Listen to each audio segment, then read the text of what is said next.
Good morning and welcome.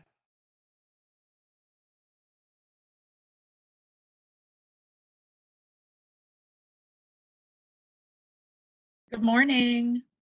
Good morning. Good morning and welcome. My name is Janet Frick, and I'm with Salt Lake County Aging and Adult Services, the agency that is hosting this year's Utah Elder Justice Conference. I want to welcome you to the Rural Aging Friendly Communities Insights from Trent University.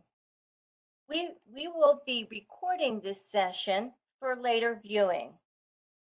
As an attendee, all of these sessions, you will only be able to see the presenter and yourself. Please ask any questions you have throughout the Q&A on the bottom right. Our presenter would prefer the questions at the end of the session. Also, please click on the presenter button at the bottom right too, so that you can see the presenter. I will now turn over the time to our presenter who will introduce themselves. Thank you.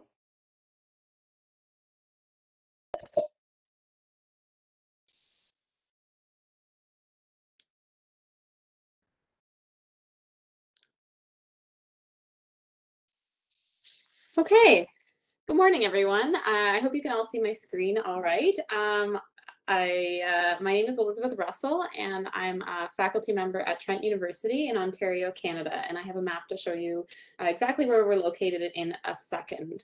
I think, I'm just going to make sure this is working. All right. So it's wonderful that I can sort of beam in from such a faraway place and be in your homes, and you can be in the comfort of your homes too, but at the same time it's kind of odd, right, that we can't see the person in front of us. So I thought I'd just share a few photos of myself while I introduce myself and some of the team that I work with. So I'm an associate professor in psychology at Trent University, and Trent is in Peterborough, Ontario, Canada. And I'm also the director of the Trent Centre for Aging and Society. And so that's me in the top left-hand corner, those two photos. And in the bottom right-hand corner, you can see a picture. I'm there on the right, and two other members that are actively involved in the research that I'm going to share with you today are pictured. In the center is Dr. Mark Skinner, a Canada Research Chair and Dean of Social Sciences at Trent. And on the left, you see Amber Kolababa, who is our research coordinator of our research program. So everything I'm talking about today is sort of a team-based approach. And I wanted to situate our research here. So I created this map to show you. So there you can see Utah and Salt Lake City here, and then Trent University is where that star is in Peterborough. And if any of you have been to Toronto or are familiar with Ontario, we're about an hour and a half northeast of Toronto. So that's where I'm located in that picture down there in the bottom right is part of our beautiful campus here at Trent. And I wanted to also, before I get started, thank Janet in particular for her interest in my work and for reaching out and inviting me to submit to present at this conference. And I also want to thank the team. This has been a really wonderful experience during the lead up for your organization and just a smooth, streamlined process. Sometimes there can be complications with tech and stuff, but there was none of that. So thank you so much for the team, and thank you to the audience, all of you, for the work that you do in your own ways to support older adults. This is critically important work, and though the spotlight is all of a sudden with this pandemic on older people and on the inequities in supporting them and those who provide care, the significance of your work, as you know, is nothing new. So thank you for what you do and for taking the time out of your busy days to listen to this presentation. And I just want to acknowledge the collaborators and funders that support our research. We wouldn't be able to do it without the support of the Social Sciences and Humanities Research Council of Canada, the Trent Centre for Aging and Society, and the Trent Department of Psychology, the Canadian Institute of Health Research, and the Canada Research Chairs Program. So to ground the talk, I'd like to give an overview of the perspective on aging shared by myself and my research team and us at the Trent Centre for Aging and Society, and I'm guessing you as well. This is a screenshot I like to share a lot, especially with students when I'm introducing this topic, of a Google image of the word retirement. And so what you see here pictured is individuals that are white, heteronormative, fit, active, looking very happy, they're outdoors, it's typically always summer in your retirement, and wealthy, based on this sort of normative image that we see portrayed. And I think a Google Images search is always a great way to capture a moment in time in our society. But as you know, however realistic this image may be, it's certainly not the case for many people. The reality is that growing older for many is not like this idealism, or for that matter, what is increasingly portrayed in shows and products and retirement living situations, etc., that portray a fairly narrow, privileged demographic. And so despite headlines, so you hear about gray tsunamis often, we, our research team, also view the aging population not through this doom and gloom lens. Instead, we view the aging population as a challenge, certainly, but an opportunity as well to be appreciated. Having older people living healthier and longer lives benefits communities in many ways, as you know. Older people tend to be more engaged as volunteers, and I'm going to talk a lot about that in my presentation. They're needed to sustain as volunteers critical organizations such as libraries, shelters, food banks, hold sometimes more economic spending power and tend to shop locally more often, increasingly are working longer and in second careers, and provide, of course, decades of their career experience and knowledge in their respective sectors.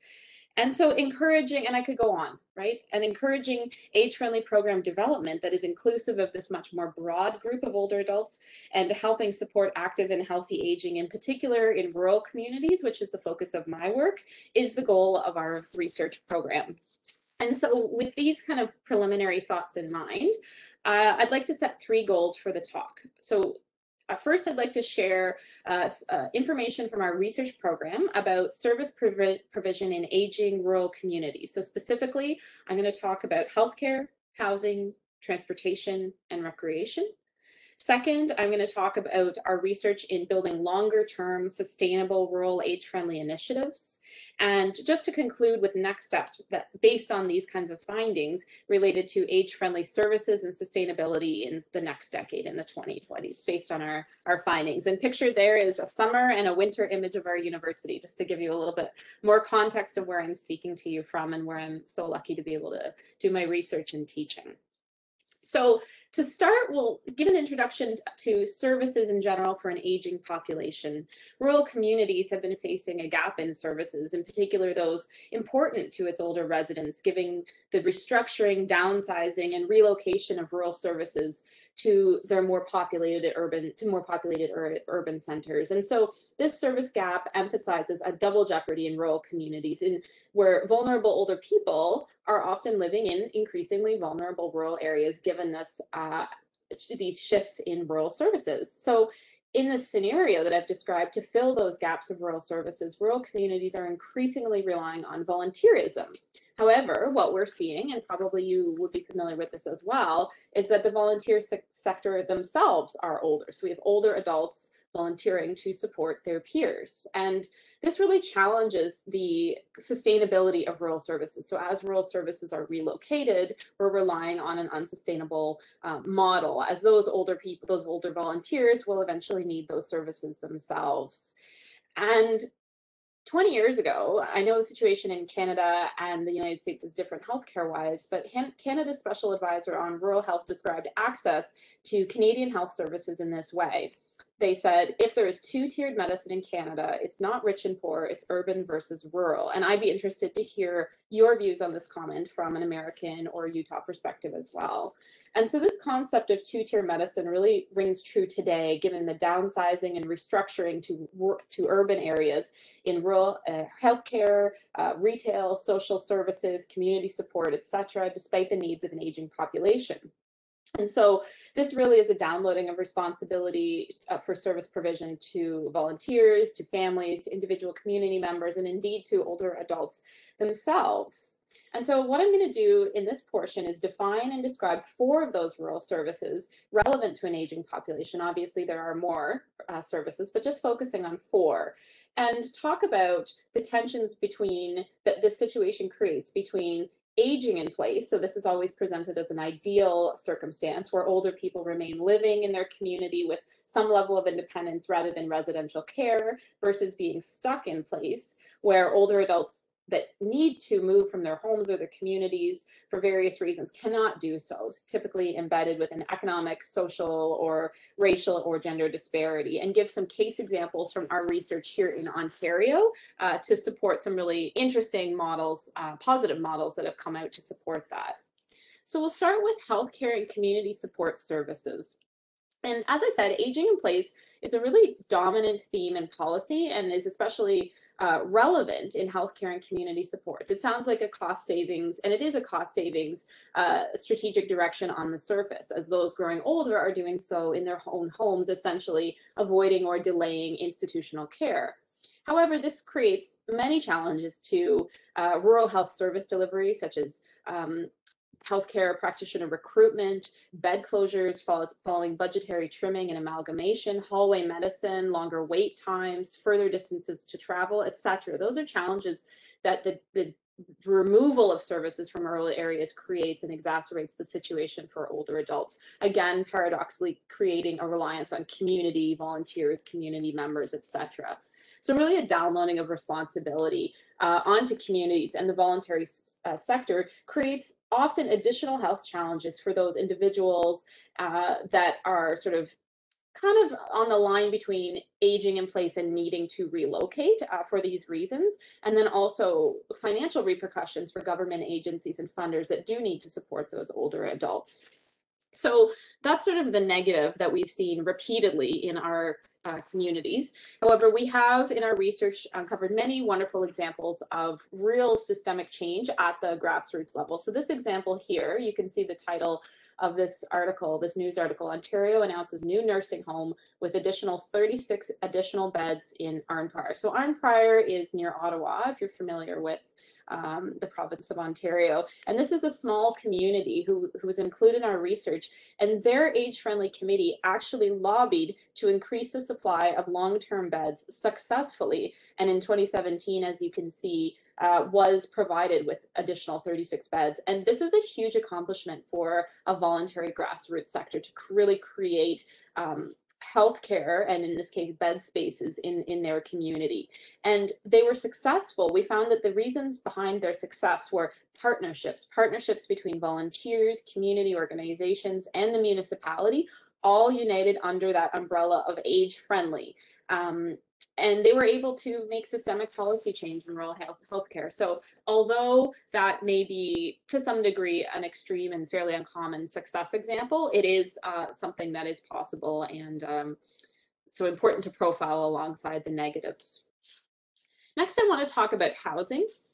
According to the World Health Organization, housing is absolutely critical to aging in place. Housing in particular that is safe, affordable, structurally appropriate, adaptable, and proximate to essential services, as I sort of talked about already, and is well maintained. And that is what is essential to facilitating aging in place in a positive way. But in rural communities, meeting these housing needs for older adults is often, or can be particularly challenging. In cities, there's more of a variety of options that meet those needs that I sort of talked about. But in rural communities, these options are often unavailable. And it's important to really think about housing because the satisfaction of older rural residents with their homes, with their residential settings, strongly is related to and predicts mental health status. So that's something we really need to think about. However, access, of course, to housing choices in rural areas that embodies a best fit for those individuals is unequal and is really a challenge to achieve for rural areas without effective alignment of social services. And I've already talked about that. The reason that those social services are often not aligned and can't facilitate that.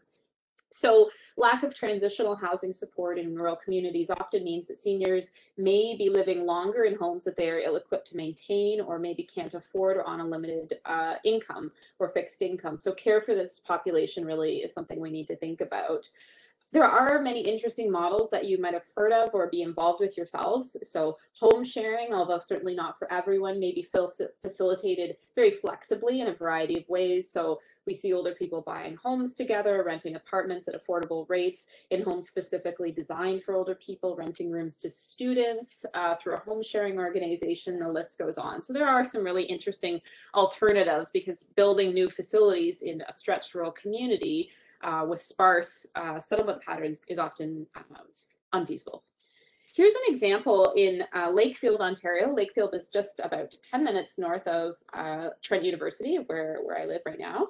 And it's a very small population, under 3,000, and about half of the population of Lakefield are over 65. So that's significant.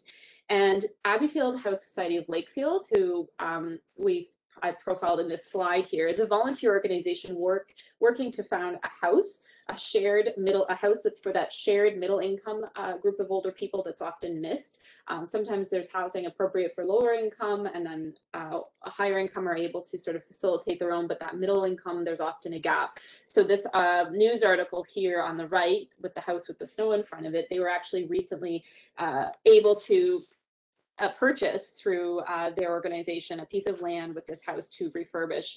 And that's an amazing accomplishment for a voluntary organization to secure the funds through a nonprofit source to do so. And on the left, you can see this is a cover of a report that myself and my research team did, a needs assessment to determine whether there was a need for this type of housing in this community. And you can see the quote here from our report. It says, "I think there's a great need for affordable housing for seniors." And though simple, I think that really encompasses the need that you're probably very familiar with. So we're really pleased to see this group going forward in their endeavors. But again, you're seeing this downloading to nonprofits to pick up the slack of withdrawal of services. I also want to talk about rural transportation, transportation is linked, of course, to independence, accessing social and cultural events, services, shopping, the list goes on. And having limited access to transportation really can remove the sense of security and control associated with being able to participate just in everyday activities of daily living and quality of life. And transportation challenges may be particularly compounded in rural areas given limited alternatives. For example, there's limited public transportation, if any, or due to scattered settlement patterns. It's not simply just walking down the street to a bus stop or to access services. So the ability to drive privately owned vehicles to access services in the local or wider area is critical. Sometimes there are informal or social transportation resources, but they may not be available, or consistent dependence just may not be realistic or simply not preferable for that person. Older people often will continue to drive given these circumstances beyond when it is safe to do so. And so there's obviously challenges associated with that. Not to mention the increased likelihood of death following even a smaller scale collision as a result of frailty of that individual in comparison to other age groups. So it's really important to look at rural transportation. One quote from the literature, this isn't from our research, but I think it really speaks well to this issue. Outside census metropolitan areas, so outside of cities, and census agglomeration areas, alternatives to the car are virtually non-existent as primary means of travel. So just really encapsulating kind of the issue. In particular, this is compounded here, at least, and probably in many other areas by winter weather, challenges to driving in the winter. So continuing to drive may not be a choice for older people, but instead may be a means of necessity. It may, again, be the difference between aging in place and being stuck in place. But I do want to show one example of many that we've uncovered, again, by a small voluntary organization, and this is in Temiskaming Shores, which is in northern Ontario, about 5 hours drive north of where I am now. They completed through their age-friendly initiative a two-pronged approach to strengthening rural transportation. And as you can see, there is a bus here. So they created a shared, coordinated regional approach, developing a rider program where buses were extended to rural areas. And there was special training to target older adults who perhaps hadn't taken public transportation in decades, were not familiar, were not comfortable, etc. And also they created a 1-800 number to sort of facilitate this program and to connect older adults really specifically to the appropriate transportation method. So this was a really, again, wonderful program that is ongoing and again initiated by the Age Friendly Committee, which is for the most part a voluntary organization. So just amazing to see. The last service I want to talk about is recreation. really important. Some of the other ones we've spoken about might seem more important, but I think at the same time, recreation is in many ways what keeps people going. And so supporting services that support recreation are critical as well.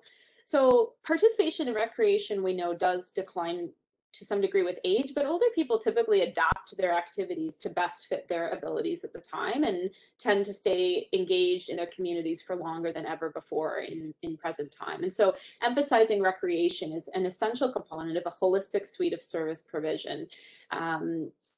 Things like neighborhood walkability, proximity, all those things that we may take for granted in urban centers can be much more challenging in a rural community that's very widely spread out. Access, as I talked about in the last slide, almost always requires a vehicle, and challenging weather conditions, again, can be a barrier. And older people in rural communities are often not sort of in the typical ways that we would measure recreation. So say gym attendance, for example, maybe aren't engaged in those and haven't been their whole lives. So really taking a broader, more rural approach to measuring engagement in recreation in a rural setting may be much more appropriate to seeing the degrees to which older people are engaging in recreation activities and to which services can be adapted to suit their particular needs and interests. So that's really, that rural lens is really important, I believe, to supporting the enhancement of recreation services. Recreation provision often, though, does fall to municipalities, and municipalities in rural communities are often themselves stretched to provide the basic services where recreation may not fall to the top in terms of priority, and often have fewer taxpayers, often again themselves older, so working from a stretched tax base. That sort of pushes recreation to seniors clubs and other service organizations who may be able to provide activities like you see pictured, but then are also typically challenged by what I talked about earlier, older volunteerism, in which older people comprise most of the volunteers. So it's not necessarily a sustainable model either.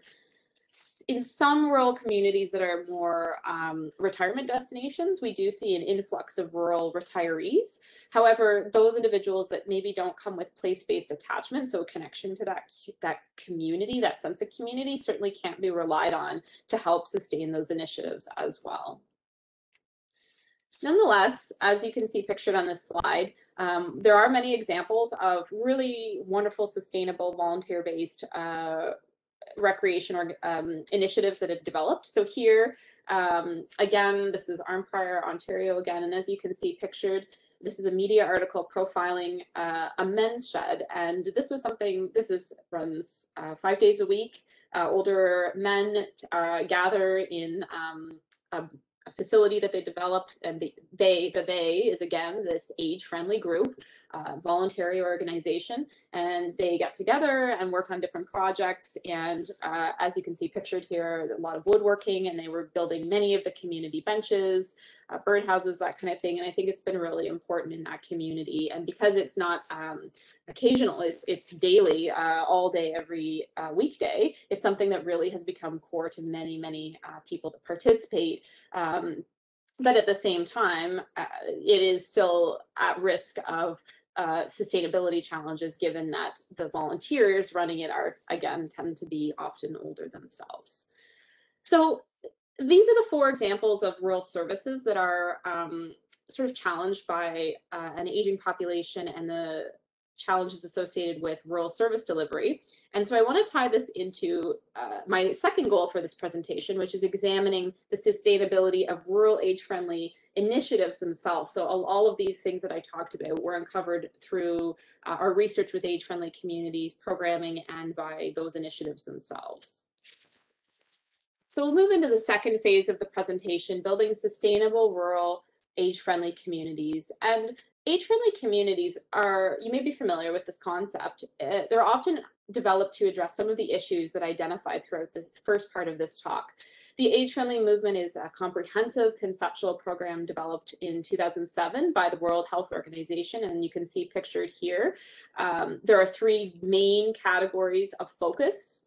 Typically the built environment, community and health support, and social environment. And overall, an age-friendly community is defined as one that is more accessible to and inclusive of their aging population. And I wanted to show you what a typical age-friendly committee might look like. Again, typically volunteer based. As you can see, this is a group called Random Age Friendly in Clarenville, Newfoundland and Labrador that I worked with a lot in my research. And you can see they're typically older themselves, and these are all volunteers. So again, a wonderful group of people and initiatives, but again, bringing into question the long-term sustainability of age-friendly programs. So building sustainable rural age-friendly communities has been the primary focus of my research. I've pioneered research that has specifically established the challenge of and also ways to mitigate issues associated with rural age-friendly sustainability. And we define that as a strong link between the early stages of development and long-term viability, e.g. positive effects for older adults. Age-friendly committee initiatives are often motivated by a single government funding injection or by grassroots fundraising. And so the human and financial resources of age-friendly programs in rural communities are often particularly strained and challenges, again, especially because of a reliance on older volunteers and overburdened small municipalities. And so from this research, we've found that because of the challenges to age-friendly sustainability, there is often a byproduct of exclusion in rural age-friendly programs. So age-friendly programs, and indeed the structure of age-friendly policy itself, may inadvertently exclude many older adults who are challenged in many different ways, just given these sort of capacity limitations. And so to establish these findings that I'm going to talk about in a second, we've done a series of studies. One being a program evaluation in rural Newfoundland and Labrador, Canada, and I'm going to show you a map to situate that in a second. And everything you see in brackets is a publication associated with this particular research finding, so they're available online, or if you just email me, I'd be happy to share them with you if you have interest in reading them. So we did a program evaluation, and then that elicited a finding that I'll talk about in a second, that we did a follow-up pilot study, again, in rural Newfoundland and Labrador. And here's a map, and those pictures there are in that province. Newfoundland and Labrador is a province in Canada. And it is here, it's on the far east coast of Canada. You can see that star there. It's an island in the Atlantic in relation to where I am here in Ontario and where you are in Utah. Just to situate that, that's where I did my graduate training. So that's why I'm connected there. And we did a case study through this university in rural Ontario, Canada. And in total, across these three studies, we interviewed 102 older adults and age-friendly stakeholders across both Newfoundland and Labrador and Ontario. And our primary overarching goal of all of these studies, was to explore rural age-friendly community implementation and sustainability. So we have established the implementation gap concept that's been published in the literature. And this idea is that age-friendly sustainability may be conceptualized as an implementation gap between early development stages and long-term viability. So essentially, we typically see good success in the first short period of time, and then often those communities are not sustainable after just a short period of time, maybe a couple of years. And so this figure is from that paper we published, and I'm going to talk you through this. There's three pathways we determined to age-friendly implementation, and you can see here on the right side of the screen, the first pathway typically leads to a sustainable, or is likely to lead to a sustainable program, whereas the second two that I'll talk you through typically are not sustainable. So the first pathway, and that's follow with the solid black lines, and these are all programs that follow the WHO designation, so not specific to Ontario or Newfoundland or Canada. The current implementation pathway that is likely to be sustainable is throughout planning, the serious involvement of community champions, and then throughout implementation, the involvement of partnerships, collaborations, and in particular, municipal involvement. And our research talks in detail much more about those things, but when those components were critically included at both of those two stages, it was likely to not lead to, as you can see pictured here, volunteer burnout and limited committee capacity. And those groups were able to overcome this implementation gap and likely to be sustainable in the longer term. Pathway 2, and you can see this is the dashed pathway. Typically, we see organizations that at the very forefront do, in terms of planning, include community champions, and that's really important. However, fall off in implementation and tend to turn internally, excluding partnerships, collaboration, and critically municipal involvement, and again, then leading to volunteer burnout and limited committee capacity, likely to be unsustainable. And then the third pathway we also did see a lot reflected in our research is completely going straight to the issues associated with burnout and limited committee capacity by overlooking the involvement of champions, collaborations, partnerships, and municipal involvement. So again, when there's volunteer burnout and limited committee capacity, the initiative is very likely to not sustain in the long run. So that's the model that we've published, and a lot of our research follows up on that model. However, we did also find that many programs, even those that were sustainable, so that did sort of follow that appropriate pathway, were still limited in their capacity to affect overarching programming or policy change. So in a sense, that's the key issue related to those older adults in rural communities who are more marginalized. So we found, even with sustainable age-friendly programs, are often not supported. So instead, those sustainable programs might be executed as very small scale recreational programming to which few could be involved in and benefit from. So for example, social outings, fitness classes, other types of small gatherings, rather than real systemic change that affects, say, for example, transportation, healthcare policy, that sort of more broader overarching change. And so our follow-up question for our next set of research studies was who is excluded by age-friendly policy. And just to be clear, this isn't excluded by the age-friendly committee or the volunteers so much as the capacity challenges that they face, typically inherent in the funding, the grassroots nature of age-friendly. And so we did a case study in rural Ontario that I mentioned earlier. We did 56 interviews with committee members and older adults in 5 different rural Ontario communities, and I want to show you where they're located here. So this map is a map of Ontario. Ontario is quite a big province. It actually takes, I don't know, a day and a half to drive across. So pretty large spread out regions. So you can see here the red dots. This is Toronto and this is Ottawa. And so that's like a 5-6 hour drive maybe. And the places we conducted our study, you can see Arnprior here, just west of Ottawa, where I mentioned already. The region of Durham is quite near where I am here in Peterborough. Perth County is in Western Ontario. The district of Muskoka is known as Cottage Country, and that's north of us, about 3 hours. And then Timiskaming Shores here, where I talked about their rural transportation program, is in Northern Ontario, and that's about 5 hours north of where I am. So those are the 3 places we drove to. Spent quite a lot of time on the road and talking to older adults. And what we found, our key finding, was that many programs, even sustainable programs, were extremely limited in their capacity to provide overarching programming or policy change. So key issues that relate to older adults that are often marginalized, such as housing and transportation. And instead, as I said, are executed instead as small recreational programming, whom very few could be involved in and benefit from.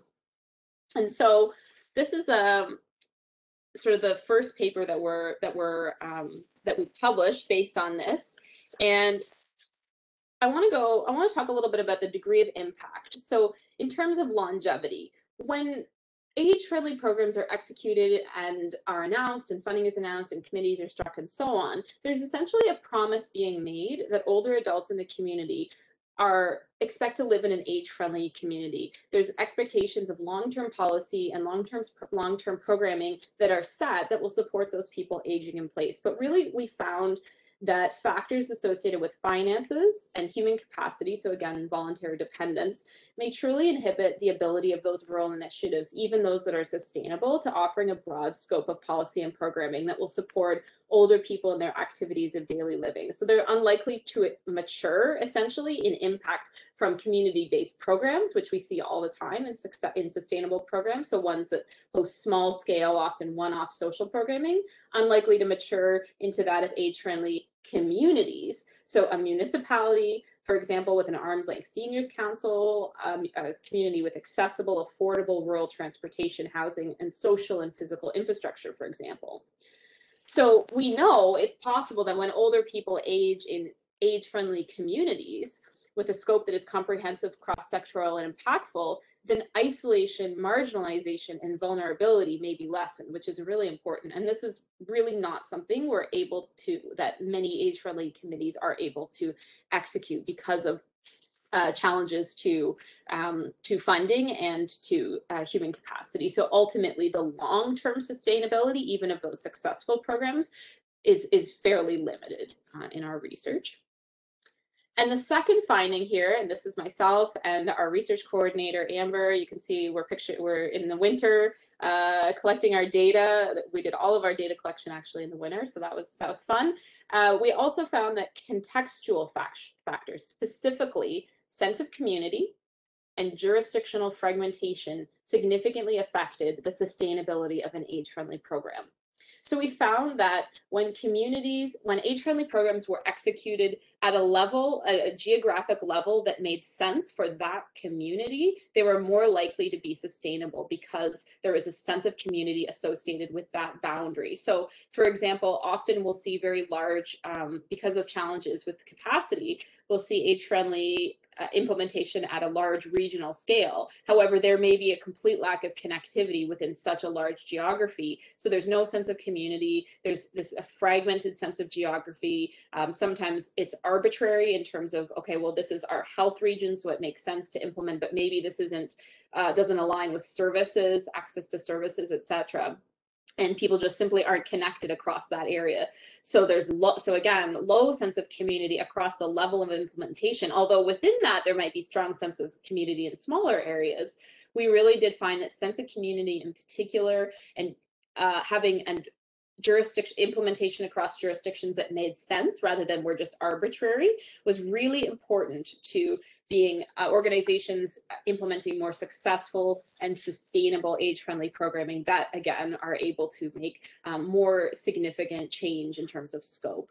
So those communities that were jurisdictionally fragmented, so for example, areas that were recently regionalized or amalgamated or just arbitrarily fined based on whatever external factors, as a single unit may be insufficiently socially connected to allow the program to overcome many of the sustainability challenges that I've already talked about. And so that's really important. It's not to say that, for example, regional age-friendly programming isn't a good idea, but that age-friendly programming should truly be implemented only at a level of jurisdiction, a geographic level that makes sense for that specific area. So whether that's a small area, a large area, it should take into consideration sense of community and how that jurisdiction is typically used to operating with other communities. So it really shouldn't be arbitrary and shouldn't exceed the boundaries across which individuals, especially older people, and communities in general are structurally and socially connected and share a common identity. So that's sort of the core here, that there are limitations in capacity and funding on one end that affect sustainability, but at the same time, often we put this big arbitrary net on the level of implementation or the geography of implementation to solve that problem, but the lack of connectivity within that, the lack of common identity doesn't help it and may go towards that sort of unsustainable outcome as well. And so just a few pieces of data to support our research. To support the limited sustainability of rural age-friendly programs, one person said, "You cannot push volunteers 40 hours a week." And that's what we saw over and over again, who implemented those amazing successful programs that I talked about, the acquisition of long-term care beds, but that's what is happening, is volunteers essentially working full-time. Limited scope of rural age-friendly programs, so that's sort of programs that are more on the recreation base. All this saying about housing, transportation, isolation, a good attempt has been made, but solve the problem, a big no. And we heard that over and over and over again. There's great little pockets of recreation happening, but this isn't supporting change for many people. And lastly, a quote to support what I was talking about earlier in the presentation, the downsizing of rural senior services. This quote says, If you live in a rural community, somehow your healthcare needs aren't as important as those who live and where the critical mass can give you programs, so cities. People who live in rural communities are just expected to survive and rely on their communities. Our most vulnerable citizens are seniors. They're traveling the furthest, they live in rural communities, and some of them don't even drive. So I think that those three quotes really exemplify all of the points that that I've tried to make in my presentation and that our data has shown. So what does this tell us about rural age-friendly community programming and policy, or more specifically, who benefits? So we found this limited scope, reach, and sustainability of age-friendly programs. So because of these factors, the vast majority of older people are largely unaffected, especially those marginalized in some way.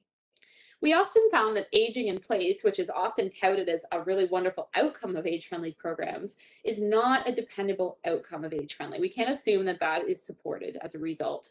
So age-friendly agendas push forward their support of aging in place policies, which you can kind of see pictures that support this here on the screen, frequently cited as an outcome of age-friendly policy and as a strategic cost savings direction, as it assumes to avoid or delay institutional care.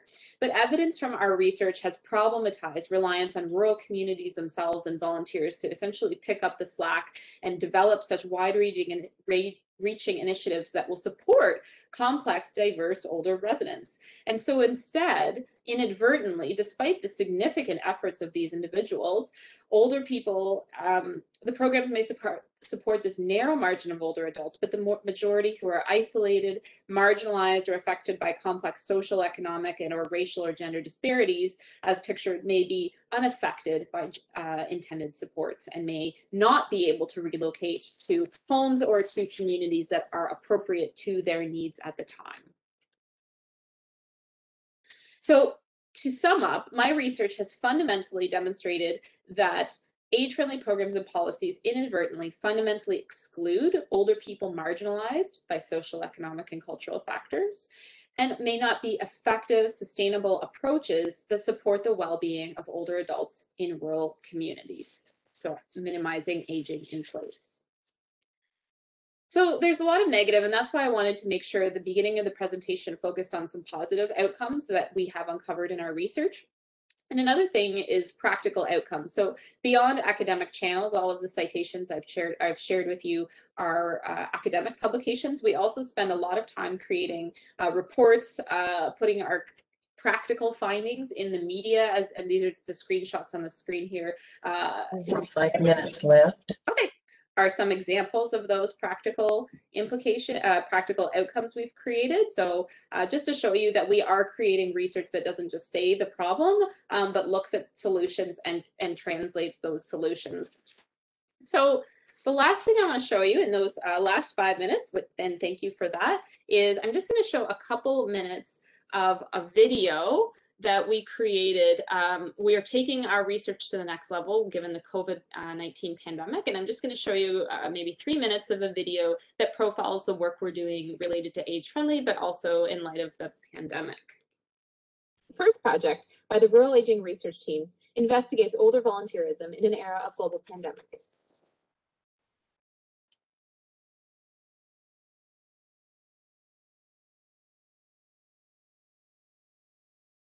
Well, we've been interested in the plight of older people in rural areas at Trent University for quite a while now.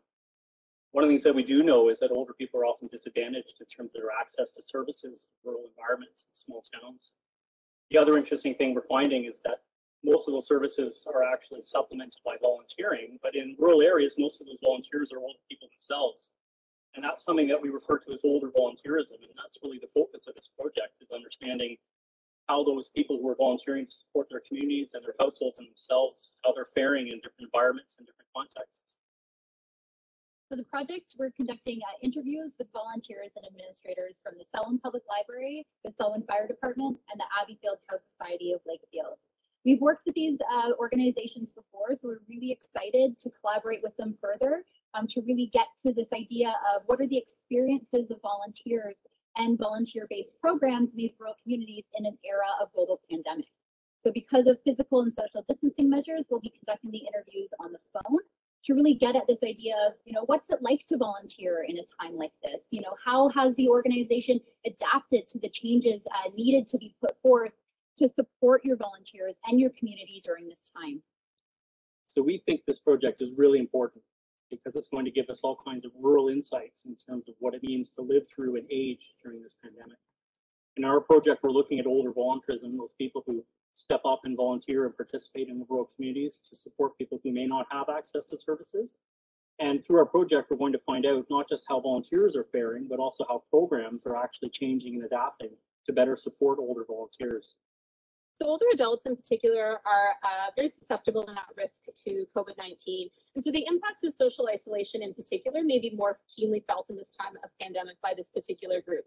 Also, this is a group of people who may be more likely to be supported by volunteers to support them in things like housing, transportation, that kind of thing. And those volunteers themselves may be older and themselves at risk. So that support may be there.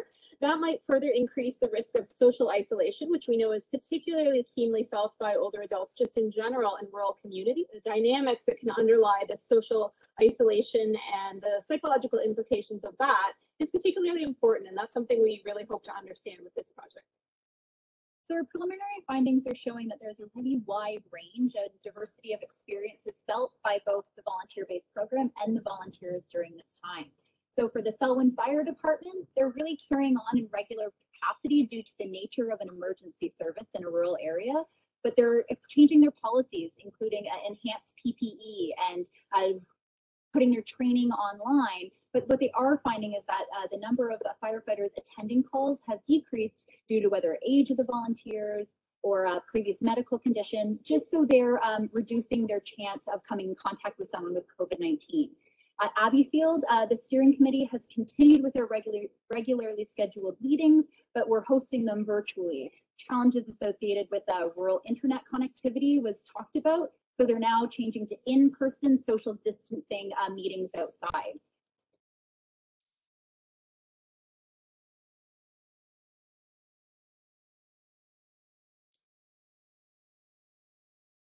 Okay, so we'll leave that there, but if you're interested in seeing the rest of that video, and we actually made a series of multiple projects, the link is there on the screen, or just send me an email and I'd be happy to share the YouTube link with us. So just to conclude the presentation, age-friendly services and sustainability in the 2020s, aging in place versus stuck in place. Where does this leave us? Aging in place in our homes and communities is often the better place to grow older, but facilitating this takes work, takes money, takes partnerships at all levels of government, and often we're seeing this downloaded to individuals. As a result, rural services should not be withdrawn or downsized and urbanized, and funding for age-friendly should not be short-term and minimal. To support communities instead in age-friendly success and sustainability, there should be emphasis on individual, community, jurisdictional factors that I talked a lot about earlier to extend the scope, reach, and sustainability, and especially inclusion of age-friendly programs.